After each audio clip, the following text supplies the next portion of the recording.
Na carta aos Filipenses, no capítulo 2, nós vamos ler do 5 até o 11.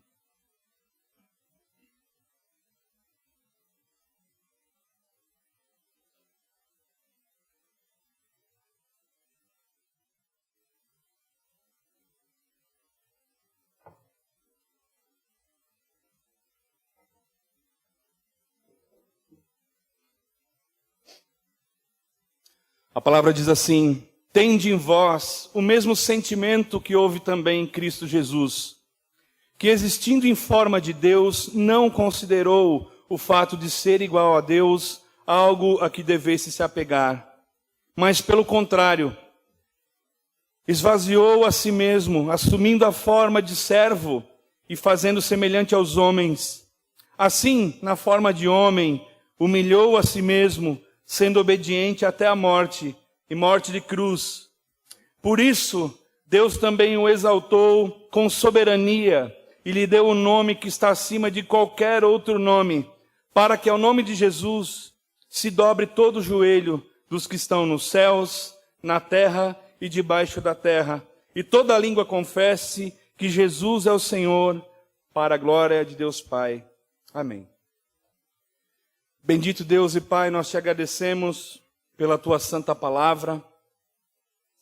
Pedimos que o teu Santo Espírito opere nessa noite nos nossos corações com aquilo que ela quer nos ensinar, Pai. Que possamos ser edificados pela tua palavra, Senhor, que é pura, simples e eficaz nas nossas vidas. Toma cativo os nossos pensamentos, as nossas distrações, Senhor, e que sejamos fixos em Ti, Senhor, nessa noite. É o que te pedimos em nome de Jesus. Amém. Pode se assentar, querido. Eu não sei se você já percebeu, mas essa canção que nós cantamos hoje, Se Foi, ela é baseada nesse texto. Né? Se foi, deixou seu trono, se foi, deixou seu povo e se vestiu como um de nós. Então, qual é o contexto dessa passagem de Filipenses, né? É uma continuação dos versículos de 1 a 4. E nessa passagem, Paulo exorta a igreja de Filipos com alguns problemas que eles vinham demonstrando. E ele exorta os irmãos de Filipos dando o exemplo de Cristo Jesus.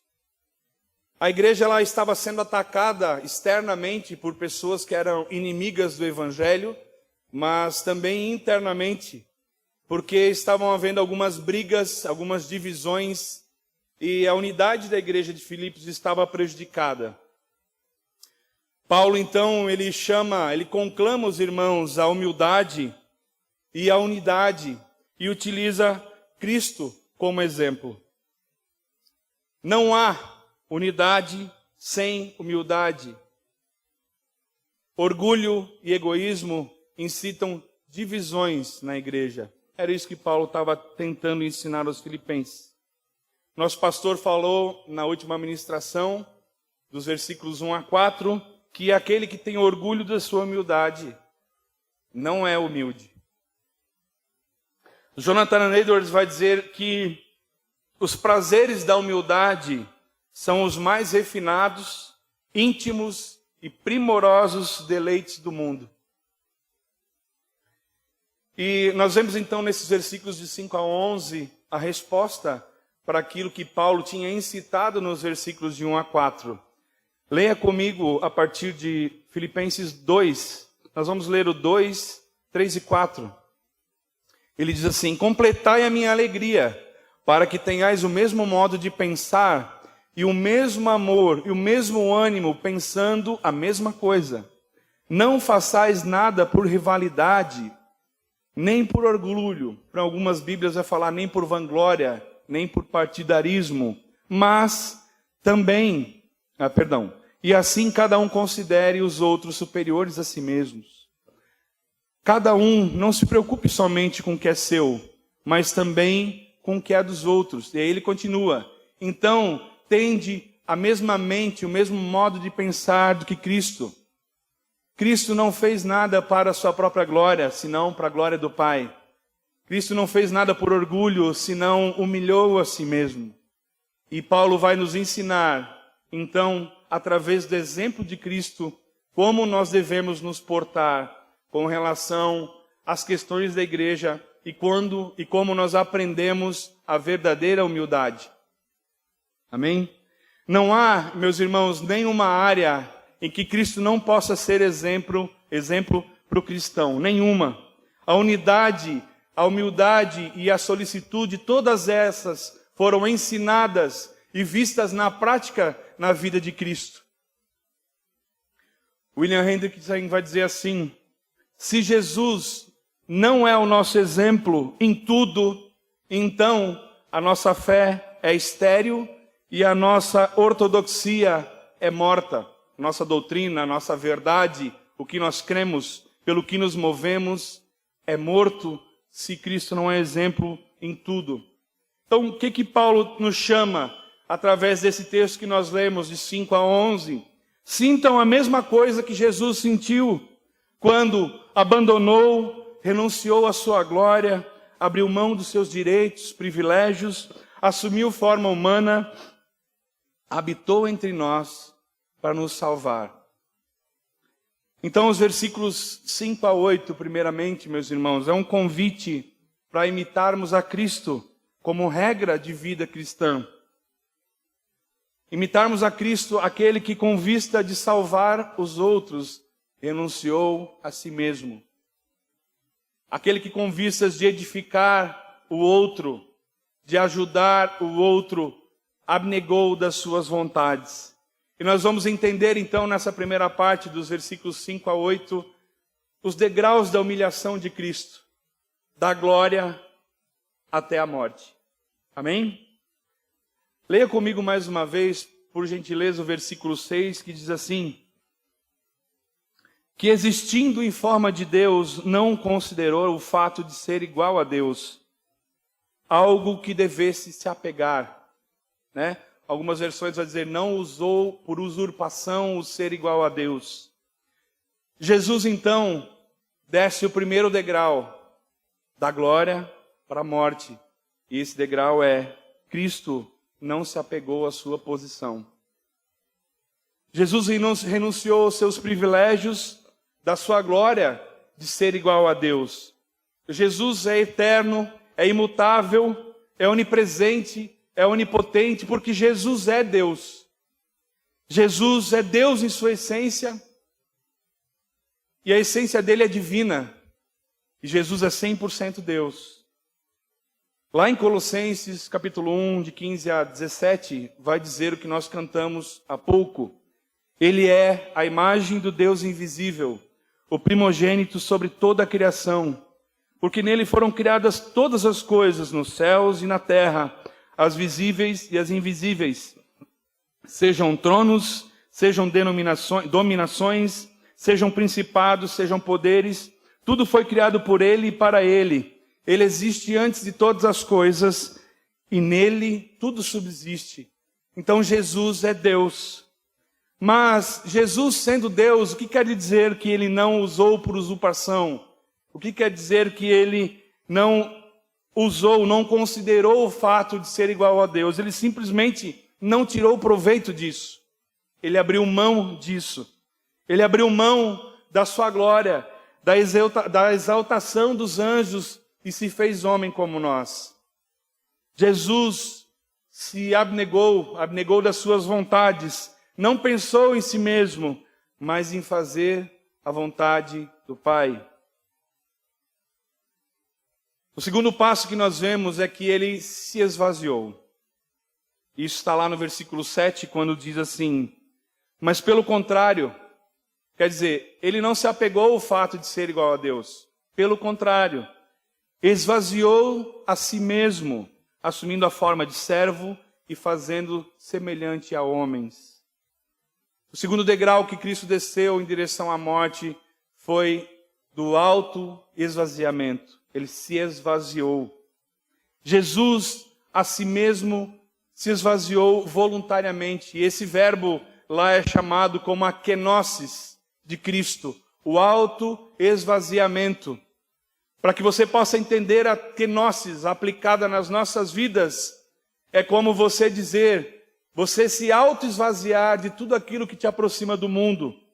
Por exemplo, quando você declara, Senhor, tira de mim tudo que me afasta de ti, ou tira de mim tudo que me achega ao mundo, quando você faz o movimento de se autoesvaziar do mundo, também é a kenosis. Mas do que Cristo se esvaziou se ele era Deus? Muitas pessoas dizem que ele deixou de ser Deus, deixou de ter os seus poderes, deixou a divindade, mas isso não é verdade. Cristo jamais se esvaziou da sua essência divina. Não. Cristo é 100% homem, mas se fez 100% Deus. É 100% Deus, mas se fez 100% homem. Ele se esvaziou, renunciando o seu ambiente de glória, porém permanecendo como Deus. 2 exemplos para você entender isso. Primeiro, existe um filme antigo, alguns vão lembrar, que se chamava O Príncipe em Nova York. Era do Ed Murphy. Ele deixou a glória dele, quer dizer, o trono, o reinado, as regalias, as pessoas que o adoravam, para vir viver uma vida comum, como um homem comum, em Nova York, mas ele não deixou de ser príncipe. Ele só abriu mão da glória dele. Outro exemplo, que é muito mais recente, se você tem acompanhado, o príncipe Harry e a princesa Meghan Markle decidiram deixar a linha de sucessão do reinado do Reino Unido. Eles abriram mão da glória de ser sucessores, de ter renda, para o resto da vida, de viver aquele ambiente de glória, de glamour, para viver uma vida de homens comuns, mas eles não deixaram até então de serem príncipes e princesas. Do que Cristo abriu mão então? Ele abriu mão do ambiente de glória. Ele era louvado e adorado. Ele se sentava à direita de Deus Pai Todo-Poderoso. Ele não convivia no céu com o pecado. Ele era adorado por arcanjos, querubins e serafins o tempo todo. Aqueles que cobrem o rosto e os pés com vergonha, aqueles que dizem santo, santo, santo, é o único de ser adorado. Desse ambiente de glória que ele abriu mão para se tornar um de nós. E como é que nós sabemos disso? A Bíblia diz lá em João 17, de 3 a 5, e a vida eterna é essa, que conheçam a ti, o único Deus verdadeiro, e a Jesus Cristo, que enviaste. Eu te glorifiquei na terra, completando a obra na qual me encarregaste. Agora, pois, glorifica-me, ó Pai, junto de ti mesmo. E olha o que ele fala agora, com a glória que eu tinha contigo antes que o mundo existisse. É dessa glória que Jesus se esvaziou. Jesus se esvaziou da glória divina para submeter à vontade do Pai. Jesus se esvaziou para estabelecer ou para assumir uma posição hierárquica. Ele, sendo igual a Deus, não se apegou a isso e se transformou em servo para fazer a vontade do Pai. Amém? Em João 5,30, a palavra do Senhor vai dizer assim, mais uma vez Jesus, não posso fazer coisa alguma por mim mesmo, conforme ouço, assim julgo. E o meu julgamento é justo, porque não procuro a minha vontade, mas a vontade daquele que me enviou. Amém? O terceiro passo que nós vemos nessa sequência de degraus em direção à morte, é que Cristo se fez servo. Ele se esvaziou, ele se humilhou, ele se fez servo. Jesus, meus irmãos, que é o Rei dos Reis, o Senhor dos Senhores, se fez servo, e servo de todos. E Jesus, que fazendo servo, não veio nascer em berço de ouro, mas numa cama de palha. Jesus não cresceu num palácio digno da sua magnitude, não, ele veio crescer numa carpintaria. Jesus, ele não morreu durante o sono, dormindo, ou morreu de velhinho, não. Ele morreu morte de cruz. Jesus não veio ao mundo para ser servido, mas ele veio para servir. Jesus se fez servo, escravo. Em Marcos 10:45 a palavra diz assim: pois o próprio Filho do Homem não veio para ser servido, mas para servir e para dar a vida em resgate de muitos. Jesus não veio como rei, mas como servo. Em Lucas 22:27 a palavra do Senhor vai dizer assim: pois quem é maior?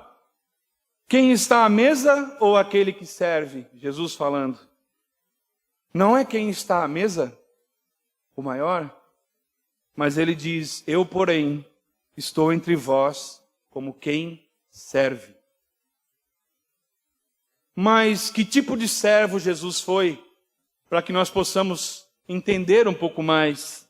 Jesus serviu ao Senhor e aos irmãos com lealdade, com abnegação, com devoção e com plena obediência. Ele obedeceu o tempo todo, 100% de obediência. Jesus também, meus irmãos, serviu a todos.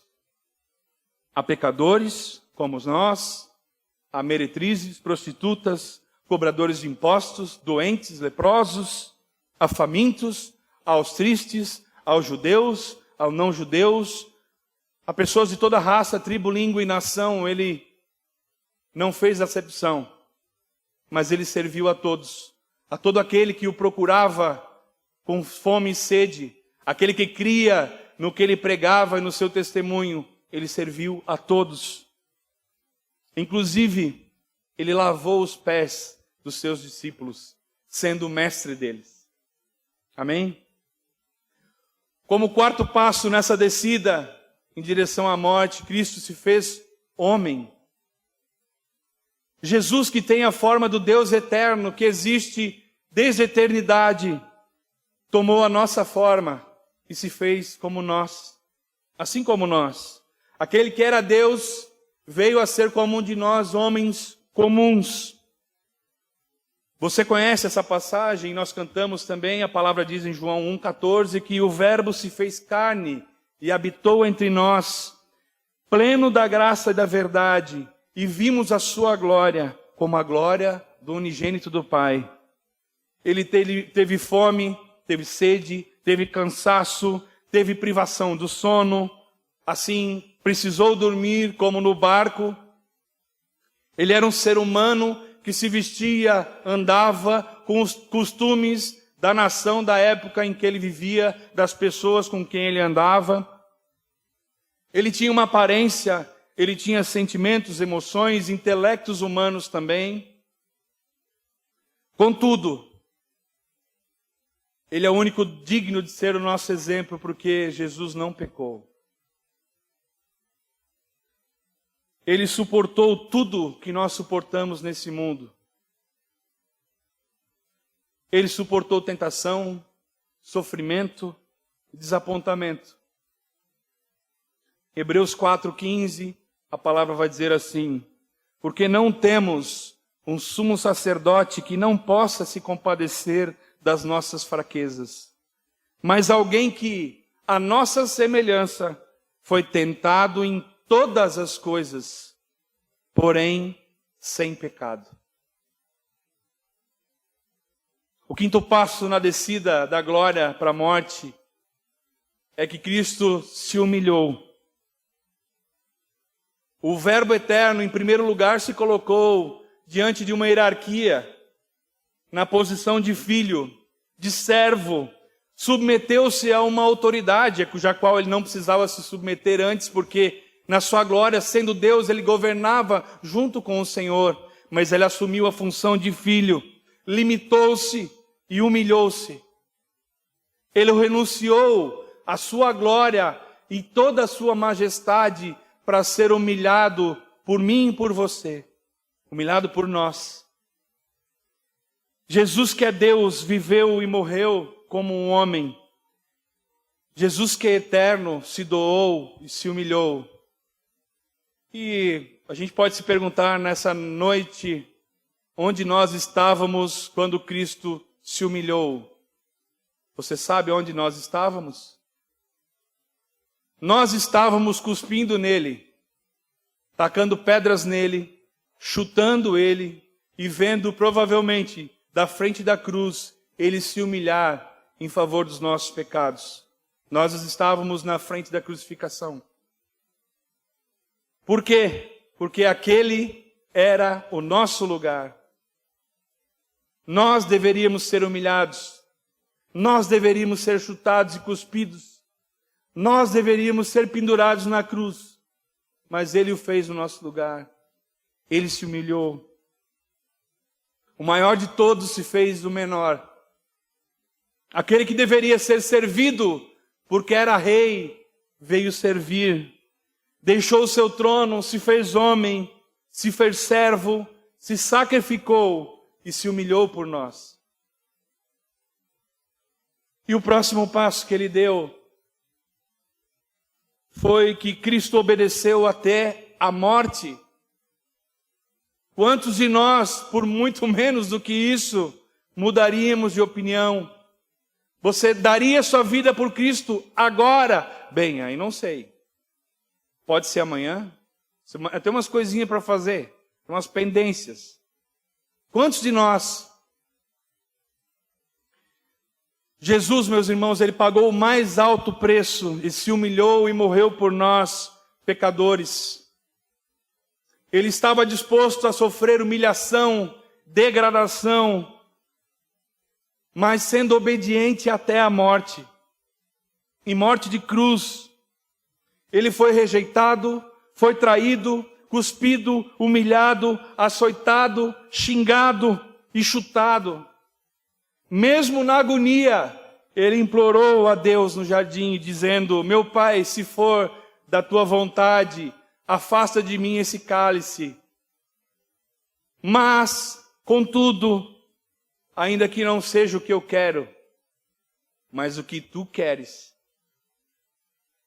Jesus tinha um compromisso, meus irmãos, e o compromisso dele era com a vontade de Deus, o Pai. Em Hebreus 5, de 7 a 9, vai nos dizer assim: nos dias de sua vida, falando de Jesus, com grande clamor e lágrimas, Jesus ofereceu orações e súplicas àquele que podia livrá-lo da morte. E tendo sido ouvido por causa de seu temor a Deus, embora sendo filho, aprendeu a obediência por meio das coisas que sofreu. Aprender a obediência por meio das coisas que sofremos. Depois de aperfeiçoado, tornou-se a fonte da salvação eterna para todos aqueles que lhe obedecem. Amém? Ele obedeceu até a morte, mas a sua obediência ela foi voluntária. Jesus não foi coagido. Ele obedeceu por amor ao Pai. Em João 10, 17 a 18, ele vai dizer assim: por isso o Pai me ama, porque dou a minha vida para retomá-la. Ninguém a tira de mim, mas eu a dou espontaneamente.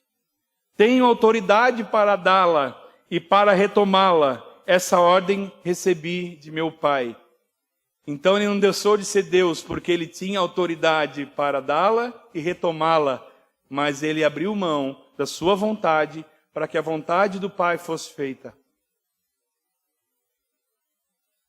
Como o amor encarnado, ele se tornou exemplo perfeito da verdade que ele mesmo havia declarado. E que verdade é essa? Ninguém tem maior amor do que aqueles que dão a própria vida pelos seus amigos. João 13:15. Ele fez justamente isso. Deu a sua vida no nosso lugar. Em sétimo lugar, Jesus morreu na cruz. Ele desceu todos os degraus da humilhação, suportou a morte, e morte de cruz, não qualquer morte. Mas ele morreu a morte de cruz para que nós fôssemos salvos, para que nós fôssemos redimidos, para que nós fôssemos justificados, para que nós nos reconciliássemos com Deus. Ele morreu a nossa morte, para que nós tivéssemos a sua vida. Morreu para remover o pecado, para satisfazer a justiça de Deus e revelar o amor de Deus por nós. Se você quer ter uma noção do tamanho do amor de Deus, lembre-se que Ele deu a vida do Filho dele em amor a nós, aqueles que são deles. Quem tem coragem de fazer isso hoje? Meus irmãos, a morte de cruz, ela não é uma morte comum, e nós vamos ver 3 características bem importantes para que você entenda o peso dessa morte. Primeiro, a morte de cruz era dolorosa.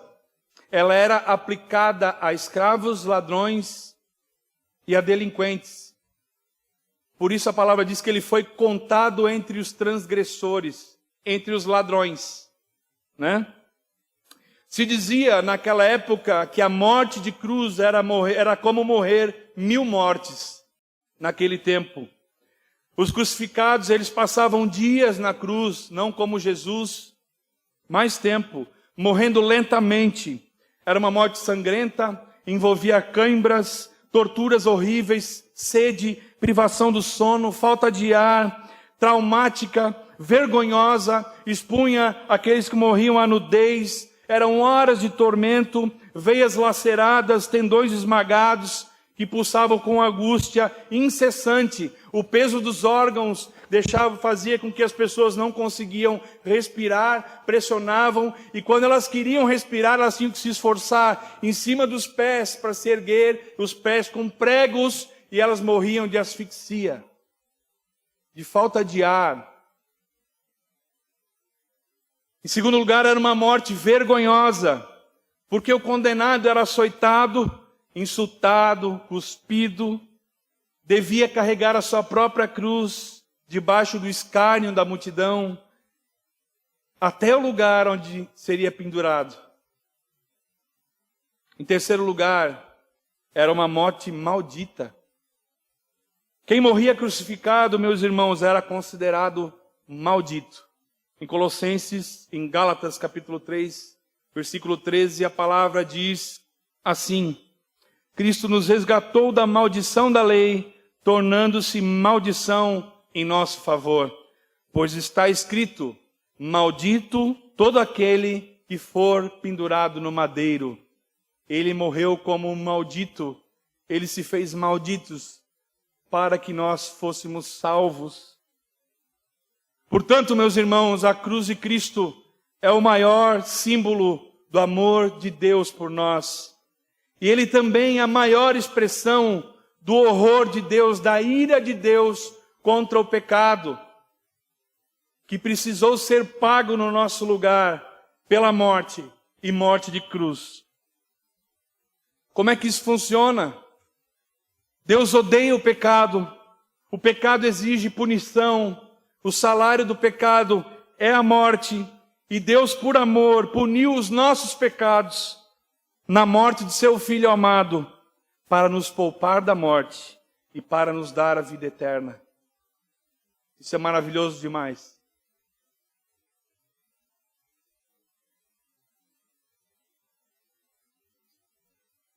E assim, nós vimos a descida da glória até a maior humilhação de todas no nosso lugar, a morte e a morte de cruz.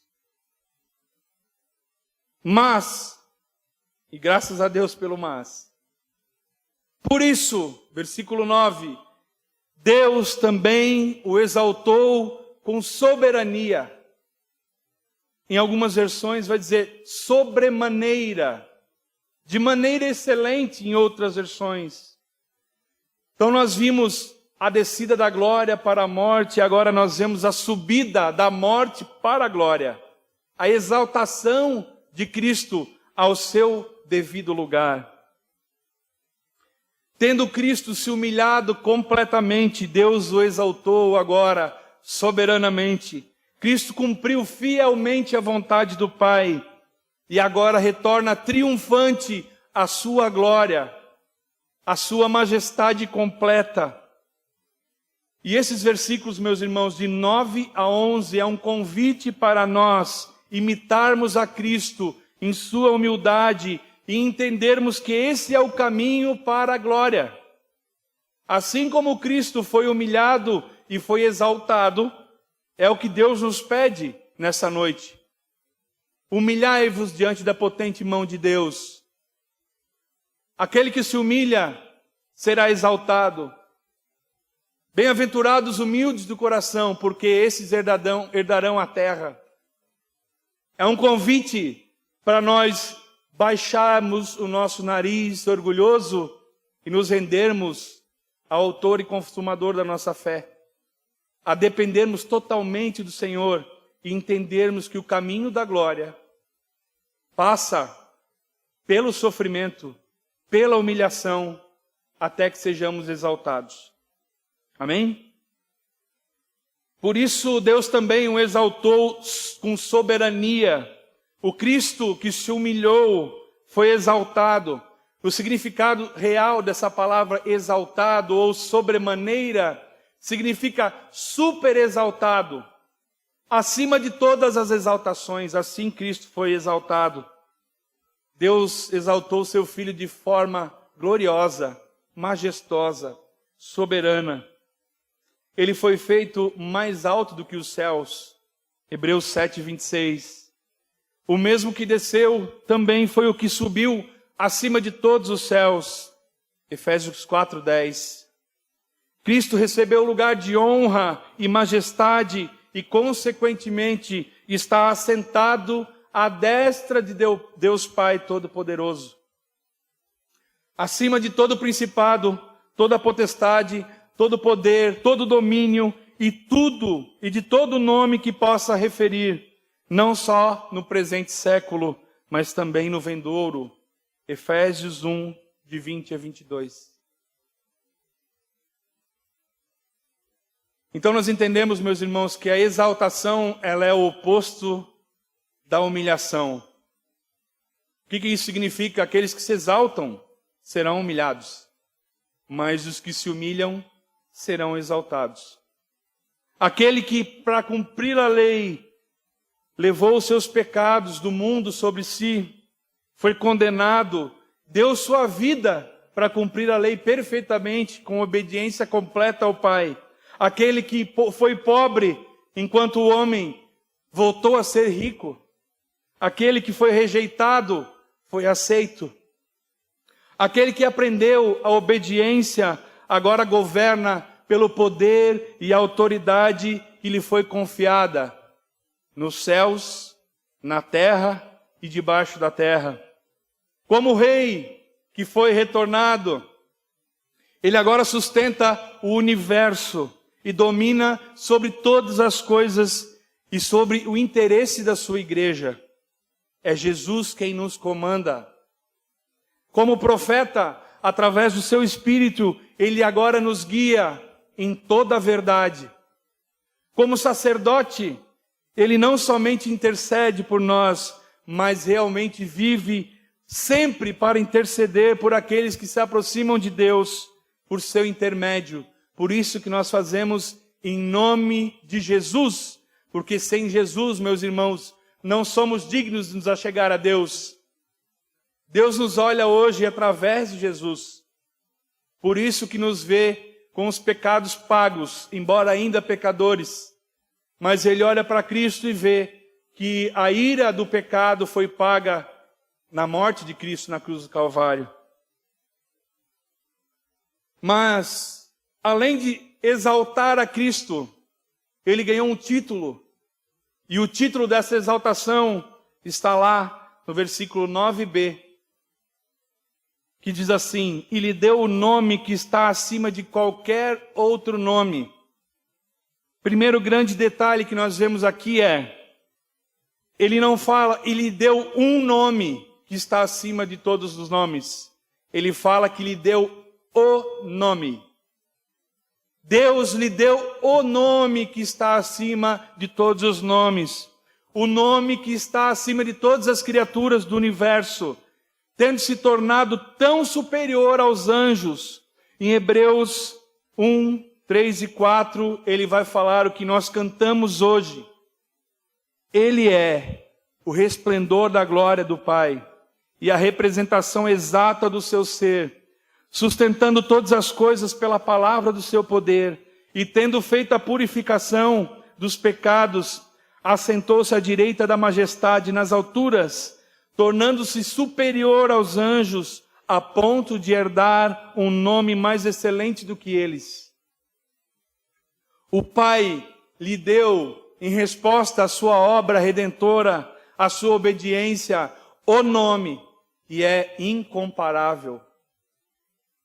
E é por meio desse nome, meus irmãos, há poder no nome de Cristo, porque por meio desse nome os enfermos são curados, os perdidos são salvos, os crentes são perdoados, os cativos são libertos e as orações são respondidas. Por isso nós oramos em nome de Jesus, nós pedimos a vontade do Pai em nome de Jesus, nós oramos por cura em nome de Jesus, porque nós não somos dignos de orarmos a Deus sem o nosso intercessor. Além disso, de Ele interceder por nós, a palavra diz lá em Romanos que o próprio Espírito Santo faz com que nós oremos a vontade do Pai. Então, quando a nossa oração não é orgulhosa, não é voltada para os nossos umbigos, quando nós oramos pelos outros, pela vontade do Senhor, toda vez que nós fazemos isso, o Espírito Santo intercede por nós, com gemidos inexprimíveis, e Jesus, que também é nosso intercessor, intercede por nós ao lado do Pai. Por isso ele herdou o nome. Então não existe outro nome, há um único nome, e esse nome é Jesus. O apóstolo Paulo também vai dizer mais tarde em Colossenses 3,17, que nós devemos fazer tudo em nome de Jesus, por esse mesmo motivo. Nós vemos o título e agora nós vemos o motivo da exaltação. Por que Cristo foi exaltado? Leia comigo lá em Filipenses capítulo 2, do 10 até a parte 11, a parte A, onde diz assim: para que ao nome de Jesus se dobre todo o joelho dos que são nos céus, na terra e debaixo da terra, e toda a língua confesse que Jesus Cristo é o Senhor. Paulo aqui está citando o versículo de Isaías 45, 23, quando ele faz menção nesse versículo. O que isso significa? Que quando voltar em glória, Jesus será adorado por todo o corpo inteligente, por todos os seres inteligentes que existem em todos os setores do universo. Os anjos e os seres humanos redimidos farão isso com intenso regozijo. Imagine a volta de Cristo. Deseje a volta de Cristo. Contemple a volta daquele que vem e virá, e não tardará. Esse é um momento maravilhoso das nossas vidas aqui na terra, meus irmãos. Aqueles que verão com olhos vistos, ou aqueles que ressuscitarão dentre os mortos, contemplarão a vinda do nosso Senhor e Salvador no alto dos céus. Os condenados ao inferno, aqueles que não creram, farão isso também. Todo nome, todo joelho se dobrará e toda língua confessará. Os remidos e os não remidos, os salvos e os condenados à maldição eterna. Mas eles farão isso com profundo remorso, mas sem arrependimento genuíno. Por quê? O arrependimento genuíno é um dom de Deus para aqueles que Ele escolheu. O remorso será, por que eu não criei nesse Cristo? Mas ele vai ver a olhos nus que agora é tarde.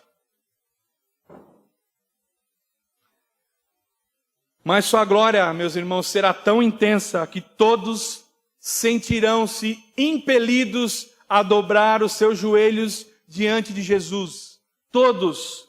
Nos céus, os querubins, os serafins, os arcanjos, Os redimidos, aqueles que já morreram e estão na glória, na presença do Pai, todos eles contemplarão e verão a volta de Cristo.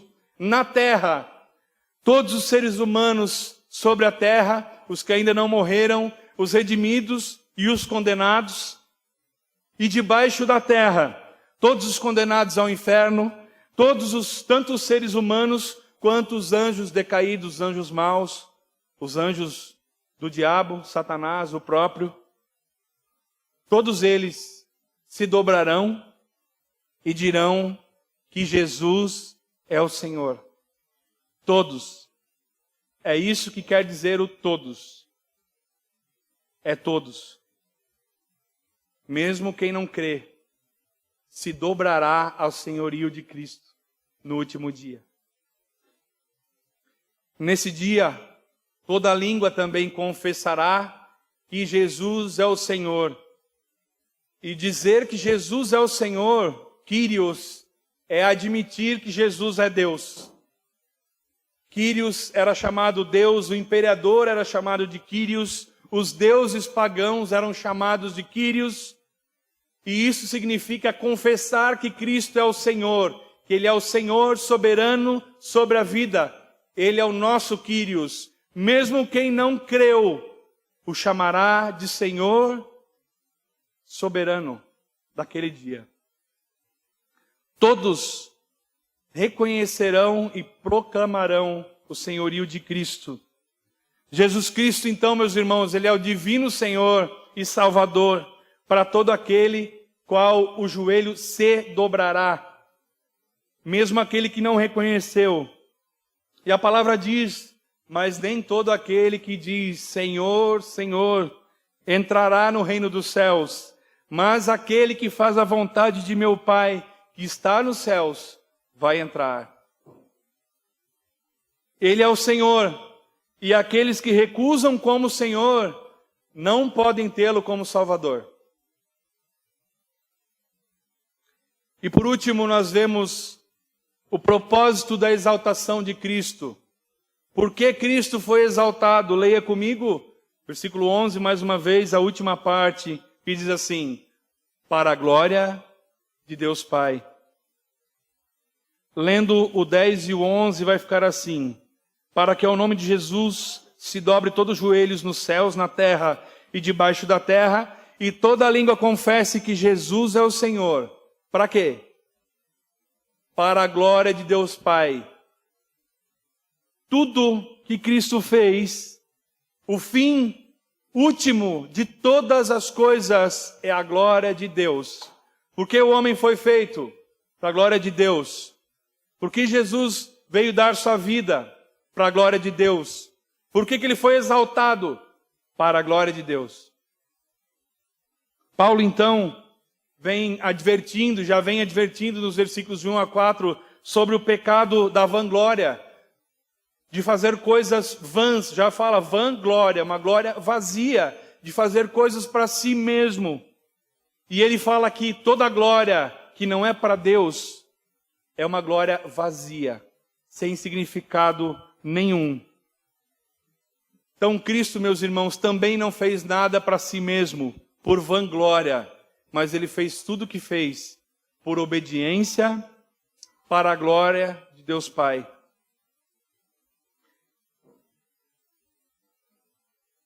Assim também, meus irmãos, o seguidor de Cristo, os cristãos, nunca devem pensar em si mesmos, senão nos demais.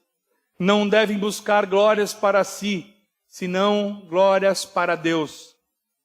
Imagina o seguinte, todas as vezes que nós estamos no mundo e fazemos algo para a nossa própria glória, nós estamos sendo exatamente como as pessoas do mundo que não creem em Deus. Agora, todas as vezes que nós fizemos algo e damos testemunho para a glória de Deus Pai, nós estamos sendo testemunhos da transformação de sermos filhos de Deus. A humilhação de Cristo completa na cruz foi seguida imediatamente pela sua exaltação. Ressuscitado dos mortos, erguido à destra de Deus, restaurado à plena glória, plena honra, pleno privilégio, pela expressão dos seus atributos, para louvor da glória do Pai. Tudo isso o Pai fez para a sua própria glória. Ele realizou a nossa redenção e Deus o exaltou para louvor da sua glória. Paulo então exorta aos filipenses, assim como nós estamos sendo exortados nessa noite, a termos a mesma disposição mental, a pensarmos exatamente como Cristo pensou, que sendo Deus não tirou proveito disso, se humilhou, obedeceu, serviu como servo dos servos, foi morto em morte de cruz, e que essa humilhação, seguida, ou melhor, acompanhada de todo sofrimento, o levou a ser exaltado para a glória de Deus Pai. Paulo quer dizer que nós sigamos o mesmo exemplo, nós façamos isso como regra de vida, e porque tanto Cristo, para os seus seguidores, é o caminho para a verdadeira glória, a glória pela qual Deus mesmo é glorificado. Por isso a palavra diz, fazei tudo para a glória de Deus. Amém? Como nós podemos aplicar isso tudo nas nossas vidas? Lembre-se de Cristo, meus irmãos, que deixou a sua glória, se humilhou e deu sua vida por amor a todo aquele que nele crê, que deu sua vida em obediência para a glória do Pai. Haja como Cristo, que sendo os reis dos reis, se fez servo e é exemplo para nós em todas as coisas. Tenha a mente de Cristo, que obedeceu ao Pai em todas as coisas, foi humilhado, mas depois foi exaltado soberanamente. Lembre-se do propósito da vida cristã. Por meio de Cristo, Deus salva pecadores, indignos e podres como eu e você. E logo, os que creem, estaremos com Ele nos céus para gozar eternamente da sua presença. Portanto, como povo escolhido de Deus, santo e amado, revistam-se de profunda compaixão, bondade, humildade, mansidão e paciência. Colossenses 3:12. Meus irmãos, esse é um chamado para sermos unidos como o corpo de Cristo. E essa unidade só se constrói com humildade. Não há outro caminho. O orgulho e a soberba produzem divisões, facções, maledicências, fofocas, panelinhas, mas a unidade não olha para o próprio interesse, senão para o interesse do todo. E quem é esse todo? Nós, a noiva, o corpo de Cristo. Importa que pensemos primeiro nos outros e depois em nós. A humildade verdadeira, meus irmãos, abandona qualquer interesse individualista, sacrifica os próprios interesses em prol dos irmãos, seguindo o exemplo supremo de Cristo Jesus. Concluindo, toda a vida, meus irmãos, e obra de Jesus não apontam para a sua própria glória, mas para a glória do Pai. Para onde a sua vida tem apontado? Para a sua própria glória ou para a glória do Pai? As suas ações refletem o seu ego ou refletem a glória do Pai? O que você fala reflete o seu eu, ou reflete a glória do Senhor, Criador e sustentador de todas as coisas?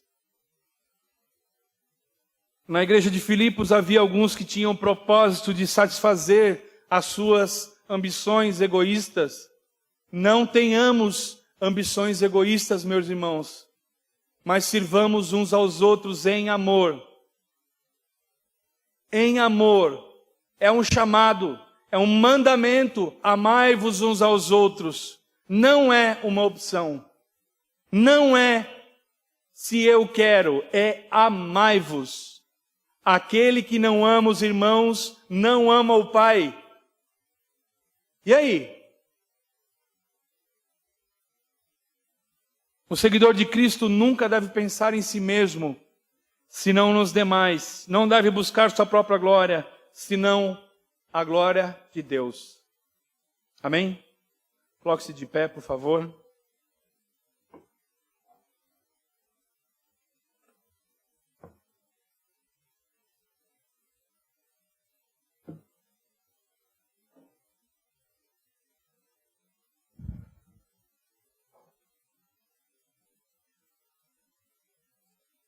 Essa palavra é uma palavra maravilhosa. Particularmente são parte de alguns dos meus versículos favoritos. Porque primeiro mostram até que ponto Jesus desceu os degraus pelo amor de Deus para a glória do Pai. Porque a cruz, ela significa o símbolo maior do amor de Deus por nós, porque aquela cruz era o nosso lugar. Porque aquela cruz, os nossos pecados tinham que ser saciados. Era a nossa morte que estava destinada àquele lugar. Mas nós temos um Senhor e um Salvador que morreu no nosso lugar, que deu a sua vida em resgate de muitos, em obediência ao Pai, para louvor da glória dele. Então, meus irmãos, todas as vezes que a maldade do seu coração te tentar, porque ela vai tentar, lembre-se de Cristo. Olhe para a cruz. Lembre-se do autor e consumador da sua fé. Lembre-se que aquele que morreu por mim e por ti era rei, criador de todas as coisas, e se despiu de tudo isso por nós.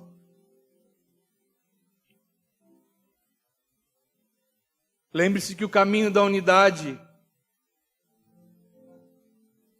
é a humildade.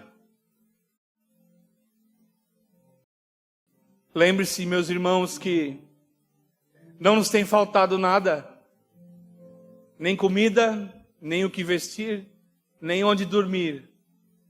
Mas ainda assim, nós reclamamos, murmuramos, somos mal agradecidos, não temos contentamento. E ainda depois de todo o sofrimento, Jesus disse: Senhor, se fosse possível, afasta de mim esse cálice, que é o cálice da ira de Deus, que ele bebeu no meu e no teu lugar. Mas mesmo nesse momento, ele disse: mas que não seja feita a minha vontade, senão a minha, a tua. Que nós possamos nos rasgar em oração diante de Deus. Colocar sim os nossos desejos, as nossas vontades, mas pedirmos que seja feita a vontade dEle e que tudo seja feito para a glória dEle, não para a nossa. Quando nós cantamos que Ele cresça e eu diminua, é disso que nós estamos falando. E por último, meus irmãos, eu lhes digo que ninguém vai ver a Cristo na minha e na tua vida se nós estivermos cheios de nós mesmos. Verão somente a nós. E nós somos, na nossa natureza, igual aos demais. Orgulhosos, ambiciosos, pecadores, ruinzinhos, maldosos, julgadores, sem conhecimento de causa. Nos falta empatia, nos falta zelo, nos falta cuidado. Nos sobra falsidade.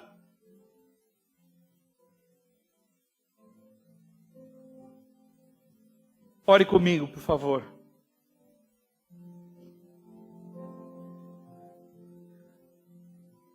Maravilhoso Senhor,